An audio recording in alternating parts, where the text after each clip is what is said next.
Dying Light the Beast just came out, and while everyone seems to be glazing this game while ignoring its very apparent problems, what in the blue hell is going on here, bro? As a Dying Light veteran, I'm here to tell you everything about this game as it is. Dying Light the Beast brings back Kyle Crane as the protagonist, and it takes place sometime after the events of Dying Light 2. It turns out, after the ending of Dying Light 1 The Following, where Kyle Crane becomes a human volatile hybrid, he got captured and has been getting experimented on for years. But his time is now, as he finally has a chance to escape with help from the outside. During his escape, he realizes that he basically has superpowers now and can go full-on beast mode. Wait a minute, that's the thing from the title! After escaping, Kyle's main goal is to become powerful enough to take down the man who did this to him, the Baron. The rest is up to you to find out, and I won't spoil anything major. Now I'm gonna be real with you, homie. The only good thing about this game's story is Kyle Crane himself. Roger Craig Smith is just a legend, and his performance of Kyle Crane is the only thing that makes this game's writing bearable. Please, don't kill me. I've told you everything, I swear. I believe you. It is fun to see his reactions to all the crazy shit happening around him. Shit! Other than that, the story is just straight BS where whatever the fuck the plot requires happens. The writing is awful, every other character just fades into the background, the Baron is just a mustache-twirling cliche-ass villain, and I don't mean that in a positive sense. Also, how does this man have a full-blown commando army at his disposal in a post-apocalyptic setting, bruh? Kyle's powers also just disappear for some reason in cutscenes as an excuse to put him in an unfortunate situation, which just feels cheap. It's good that we have third-person cutscenes, and they do work at times, but more often than not, it feels like the game switches to third person just for the sake of it, and the way those shots are framed makes them look more like trailer clips than actual in-game cinematics. There are a lot of cutscenes here that would have been so much better and more immersive if they were just fully left in first person. Dying Light 1's story wasn't any masterpiece, but damn it, it was still good for what it was. It didn't waste a lot of time with unnecessary padding, was self-aware about when it needed to take a back seat, focused on fun, and actually had memorable moments and characters. This story, as I said, is a load of BS, but hey, at least it's not as cringy, pretentious, and boring as Dying Light 2's story. Deal's a deal, even if you don't like me. Maybe I do like you. Maybe I keep you talking. I lean on one foot, hip cocked, play with my hair. You show me After the absolute disappointment of Dying Light 2, Dying Light the Beast promised a return to roots and to be more like the GOAT Dying Light 1. Funny thing is, this game actually began as a DLC to Dying Light 2, but apparently so much got changed and it grew so much that they decided to make it a separate game. The parkour in Dying Light the Beast tries to have a mix of both Dying Light 1's snappy video gamey responsiveness and Dying Light 2's depth. Emphasis on the word tries. Moves like wall runs and pole swinging work well, but a lot of other moves like long jumps and high jumps don't feel as useful as they used to. That's a tongue twister right there. I get reducing the base jump height and removal of the paraglider since they were going for a more grounded and scarier approach similar to the first game, but nerfing the grappling hook to be the worst it has ever been regardless of how much you upgrade it was not a great plan. It can't be used on a lot of surfaces, doesn't feel as fast as Dying Light 2, and is just not as fun as the grappling hooks in either of the previous two games. They also removed shimmying up inclines for some reason, plus some of the design decisions regarding the map are really baffling. There are so many times here where you literally have to drive in the slow-ass cars,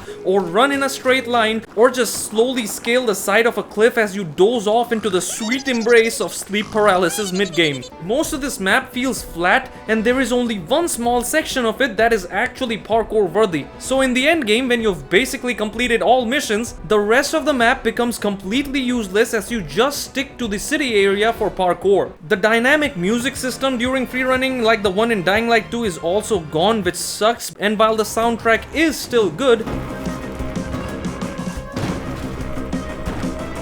it's just not as good as Dying Light 2 or as memorable and iconic as Dying Light 1 in my opinion. But the main problem with this game's parkour is how inconsistent it is. There are so many times where Kyle would either stop moving or refuse to grab onto things.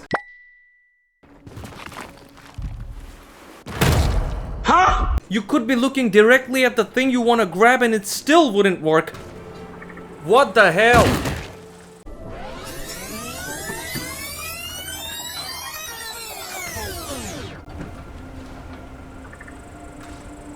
Oh my god, he still didn't grab. And he's fucking stuck and he still won't grab. I was looking right at it, man. Oh my god, I'm so fucking pissed. This shit just spoiled my mood so many times, man. But you still have people out here repeating the same buzzwords like more polished to describe this game's parkour. But here I am struggling to remember a single instance in the previous 2 games where I faced this much jank during free running.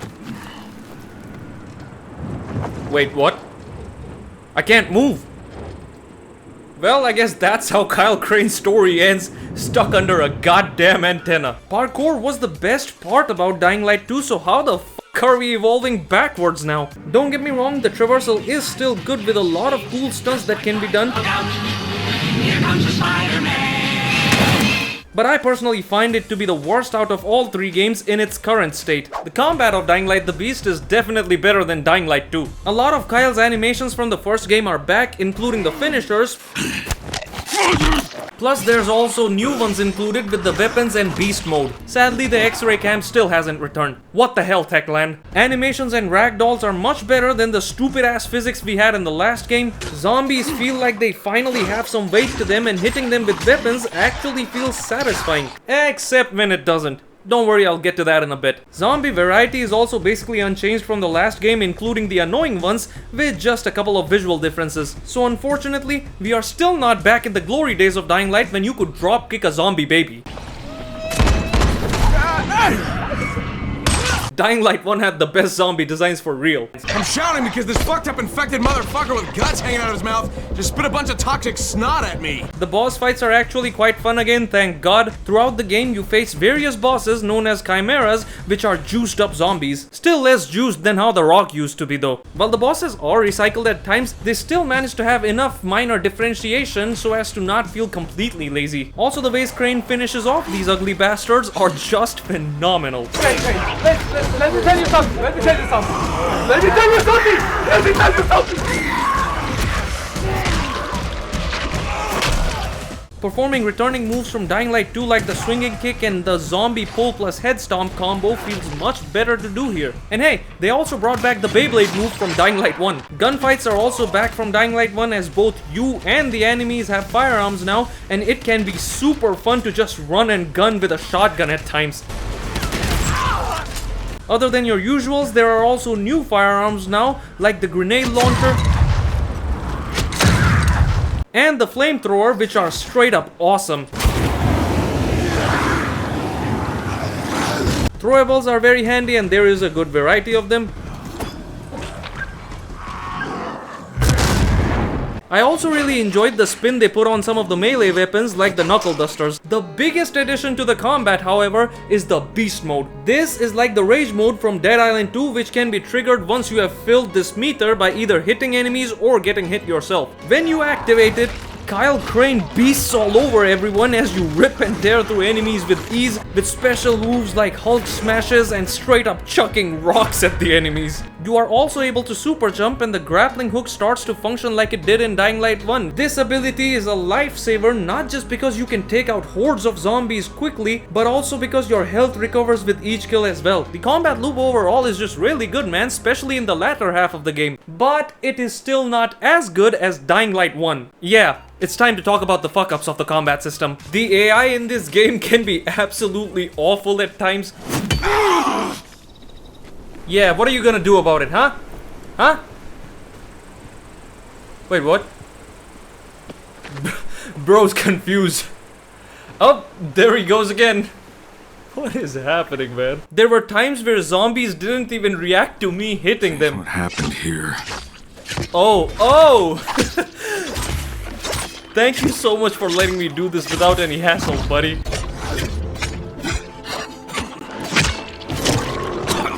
This thing is trash. And other times, shit like this would happen. What in the blue hell is going on here, bro? So stealth is basically a cakewalk for the most part now because the enemies are blind and retarded at the same time. Why is bro searching in the opposite direction of where he saw me? By the way, if you're enjoying this video till now, please be sure to like it and subscribe to the channel. It helps me out a lot and I really appreciate it, my dudes. Just like Dying Light 2, the gore doesn't make sense a lot of the times. For example, sharp weapons creating holes for some reason, or this zombie being able to move perfectly even though we can actually see his leg bone being completely shattered. Take that, science! Sometimes the way you swung your weapon doesn't match how the zombie gets dismembered, so we run into the same problem where the gore is better than Dying Light 1, but it just comes off as nonsensical many times. Death from above takedowns are very rare, and the moves which are prominently present like the ground slam and Beyblade feel much better in Dying Light 1 because of the visual and sound effects. The first game also just has a lot more and much cooler weapons, like damn I missed the silenced pistol and the hell beast. Zombie physics are still not even close to being as good as Dying Light 1. What the hell? Zombies here seem to just turn off as soon as they hit the air. They don't really react well to other zombies' actions. They don't react well to you hitting body parts like legs without dismembering them. They don't struggle to find their footing when being hit by strong weapons in a believable way. Hell, they basically completely ruined kicking by tying it to the stamina, and also because zombies don't even fall most of the times, even when being hit with a charged kick, and just play the same animation every time. God damn it, a lot of the times when you drop kick a zombie in this game, he'll just bounce off of another, and the other zombie won't even fall and will instead play the same animation I just told you about. Not to mention that the collision won't even register at times. What the hell, man? This is the second time they've gotten this shit wrong after absolutely nailing it in the first game. The sense of weight and the ragdoll system as a whole is just not as good as Dying Light 1, and even though you might not notice it too much during combat now, it is definitely jarring during driving. Techland's attempt at bringing back vehicles is so pathetic that it gives Will Smith's attempt at a comeback a run for its money. You can find these Park Ranger vehicles at multiple spots on the map, which is different to how you had one main buggy in the following DLC of Dying Light 1. In Dying Light the Beast, you don't have skills for vehicles like Nitro, no physical mods like the flamethrower, no upgrade system, customizations are a joke, and most importantly, running over zombies is just not satisfying at all in this game. The sound effects are weak, blood effects are awful, and the zombies feel like weightless mannequins when you ram them. It's so fucking goofy, man. Compare this to how much of an absolute blast it was to mow down zombies in Dying Light 1. That brings me to something which objectively makes every part of this game worse: the progression system. Dying Light 1 had just the perfect progression system in my opinion, with the perfect blend of simplicity, complexity, and convenience for a game like it. It allowed newer players to get familiar with it easily and allowed veterans of the game to have hassle-free fun on the go, just like I do with your sister. Now Dying Light 2's progression system, on the other hand, is straight dog water. And now in Dying Light the Beast, while the progression system is much better than Dying Light 2, it still has issues as big as a Reddit mod. I'll get the changes I like out of the way first. I appreciate the fact that there are only 3 tiers to upgrading weapons now. It was also a good decision to revert back to Dying Light 1's stamina system instead of making the player manage 30 different meters like in Dying Light 2. Weapons still can't be crafted on the go like in Dying Light 1, but at least the feature to repair them on the go is back. But then again, the resource costs of repairs just get egregious as you upgrade your weapons. That's basically all the good I had to say about it, because now I'm about to rip into this absolute disaster of a progression system. Many times missions reward you with items of lower level than the level you're currently at, which makes you feel like an idiot. The shop and menus UI still looks like a damn mobile game. You also need to unlock the same basic skills you had in the previous game again, and skills like blocking and deflecting arrows have been completely removed. Furthermore, some very essential skills are now auto unlocks instead of you being able to buy them whenever you want,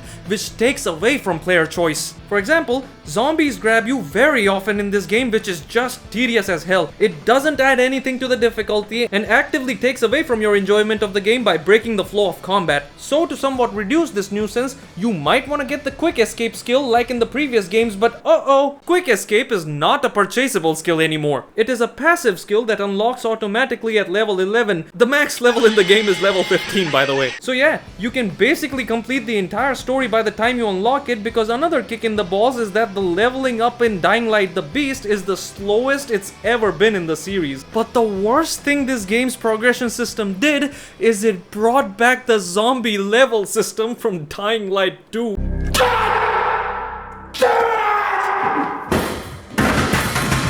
Yes, even though you don't see a number above their head like Dying Light 2, zombies still have levels to them. These levels are different depending on the areas of the map, so one area might have zombies that are your level, and the one right next to it might have zombies which are much higher level than you. These higher level zombies also have a skull icon above their head. This is the survival aka medium/default difficulty of the game, and just look at how long it takes to kill a zombie that is one level above me. 7 hits with one of them being a critical hit with the weapon mod effect, and if the zombie is like 3-4 levels above you, forget trying to kill it at all.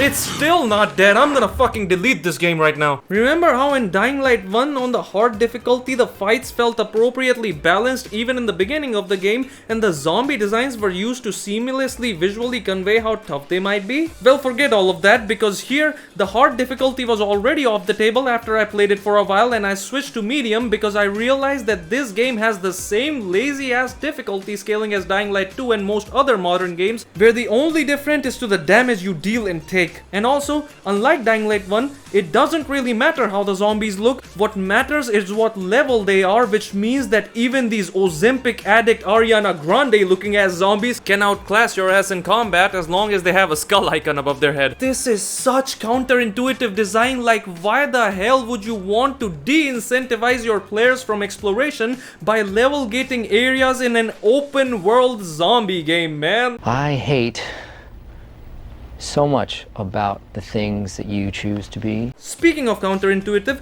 level scaling's also back because apparently Techland didn't learn jack shit. No matter how much you grind, you never feel as strong as you should. It's like leveling up just to stay in the same place. So here I am killing a zombie in 4 hits with an epic single-handed weapon in the early game. And here I am at max level with a maxed out single-handed gold weapon killing a zombie of similar build in 4 hits again. Now you might knock that down to 3 hits at times when a crit pops, but my point still stands. But why is there such little difference, Gaming Tank? As always, I'm glad you asked, my beautiful subscriber. See, as you level up, the zombies level up with you, with the only difference being that you cap out at level 15 while they cap out at level 11. So throughout the game, you don't really feel like you've achieved much by leveling up, even when at max level, whether it be you hitting the zombies or the zombies hitting you.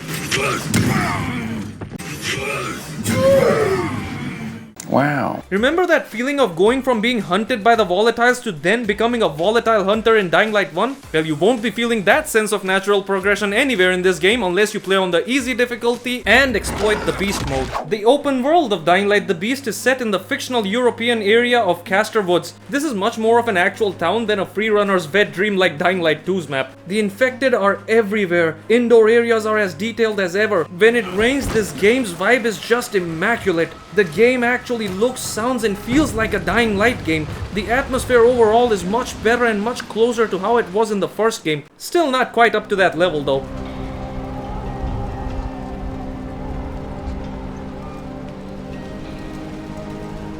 Unfortunately, from a gameplay perspective, Dying Light the Beast probably has the worst map design in the series like I talked about earlier. This is neither a parkour playground like in Dying Light 2, nor a perfect balance between parkour possibility and realistic location like in Dying Light 1. Quality of life updates like sleep till next morning are appreciated, but I will never understand why the sheeple praise a company for bringing back details and features like the visual weapon degradation that they themselves removed in the first place. It's like I give you a chocolate, then I take that chocolate back so you cry and beg for me to give it back, and when I do give it back to you, you just start glazing the hell out of me. Not to mention that some really cool details are still not back. Now, even though I didn't find the beast as scary as Dying Light 1, the overall emphasis on horror elements is also dialed up again, which is great.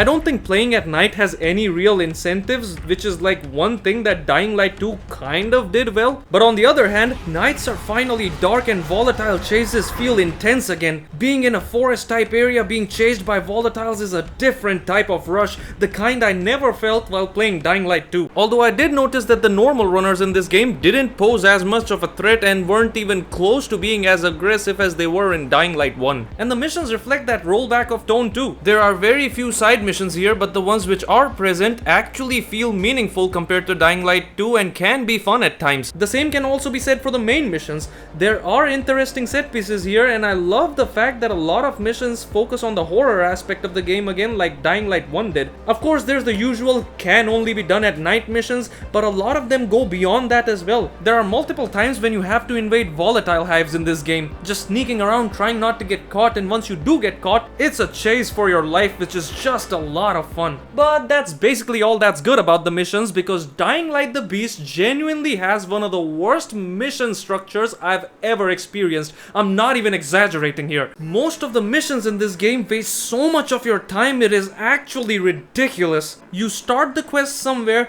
go to the objective which is located on the other side of the map, and then the next objective in the same mission wants you to go to the opposite end of the map. Keep doing this and then return to where you started the mission to finish it. And oh, if you're extra unlucky, the mission will also have stupid ass dragged out investigation sections where you just follow a trail for minutes on end or spend an ungodly amount of time searching for something with your survivor senses. Keep in mind that this game removed fast travel, has the least amount of emphasis on parkour, and the most boring map in this series, so while playing missions, most of your time will either be spent driving or sprinting to and from places. This is artificial game lengthening at its hardest, and it is done solely to distract people from the fact that there is next to nothing in terms of content in this game's open world. Techland's response to Dying Light 2's open world feeling like a Ubisoft game in terms of content was not to improve upon it, but to not give content at all.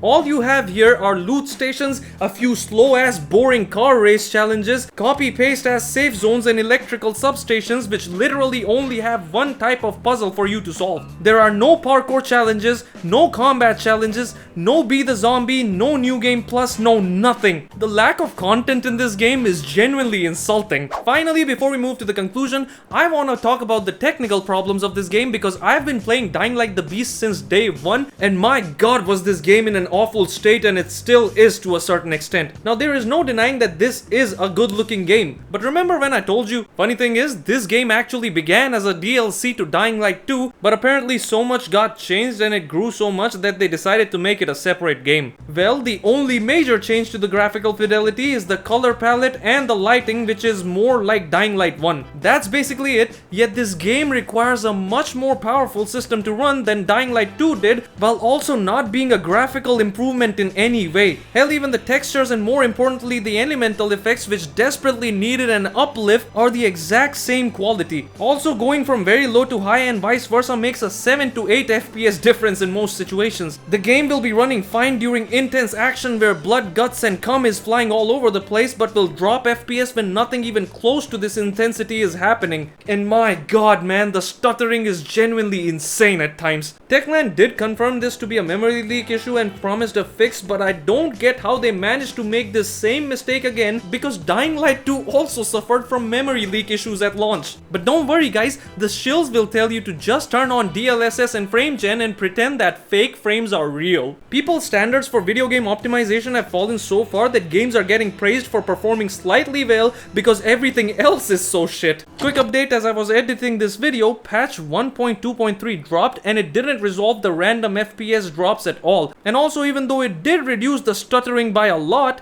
it still hasn't completely fixed it. Modern gaming is a scam. Dying Light the Beast is also the buggiest game I've played in a long while. Quests getting logged, rain inside buildings, upgrades reducing the damage of weapons, and most common of all, the time system of the game being completely fucked. There were so many instances when the time of day just didn't make sense and the volatiles would pop out during broad daylight. Now it was funny for a while, but then it just became annoying as hell, and the only way to fix it was to take a detour to a safe house to sleep. Granted, these bugs are presumably fixed now, but because of how common these were, it really made me wonder if they playtested tested this thing at all before releasing it. Hell, they couldn't even give pre-order bonuses to people that launched. Like, what an absolute joke. Also, not all bugs are fixed, by the way.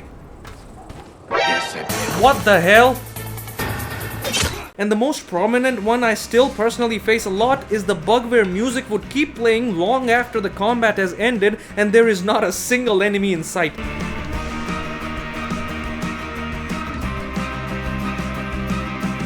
In conclusion, after completing pretty much everything this game had to offer, it is clear as day to me that most of the praise for this game stems from the fact that it isn't as bad as Dying Light 2 and that a lot of things got reverted to how they were back in Dying Light 1. Hell, people are calling it the sequel we deserve, but in reality, Dying Light the Beast is less like a true sequel and more like a pretty good imitation that doesn't live up to the original. In a vacuum, it can be considered a decent game, and I would be lying if I said that I didn't have a lot of fun with it at times, but considering the fact that this was Techland's second attempt to make a game that can stand toe-to-toe with Dying Light 1, they fumbled the bag yet again. As a fan of the series since the beginning, there is no way I can recommend this game at full price, and the fact that there is no physical release of it just adds more to this sentiment. Thank you so much to everyone who watched this video till the end. My god, this took a long time to make. I've been recording for like 1.5 hours. I don't know how long this video is gonna be, so I really